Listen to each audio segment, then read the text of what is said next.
আজকের দিনটা অন্য দিনের তুলনায় একটু আলাদা, কারণ সকালবেলায় ঘুম থেকে উঠে ঠাকুরকে স্নান করে একটু ধূপ দেখিয়ে নিলাম, তারপর একটু খেয়ে নিলাম, খেয়ে নিয়েই বেরিয়ে পড়লাম হচ্ছে আমার সেন্টারের উদ্দেশ্যে।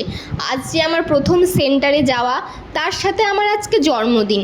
অবশ্যই আপনারা আমাকে প্রচুর আশীর্বাদ করুন, আমার পাশে থাকুন। আপনারা যদি আমার পাশে থাকেন, অবশ্যই আমি জীবনে আরও এগিয়ে যেতে পারবো।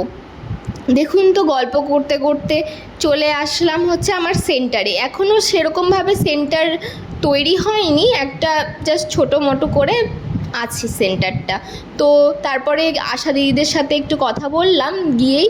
তারপর আশা দিদি বললো, চলেন দিদি একটু পোস্টনেটাল মাকে দেখে আসি। তো পোস্টনেটাল মা আর এক বাচ্চাকে দেখে এসে তারপর চলে আসলাম হচ্ছে বাড়ি এসে দেখি এলাহি কারবার। মা আর দিদি বলতে আমি যার বাড়িতে আছি সেই হচ্ছে আমার দিদি। তো সেই দিদি আর মা মিলে কত সুন্দর আয়োজন করেছে দেখুন তো। তো ধন্যবাদ, ভালো থাকবেন, সুস্থ থাকবেন।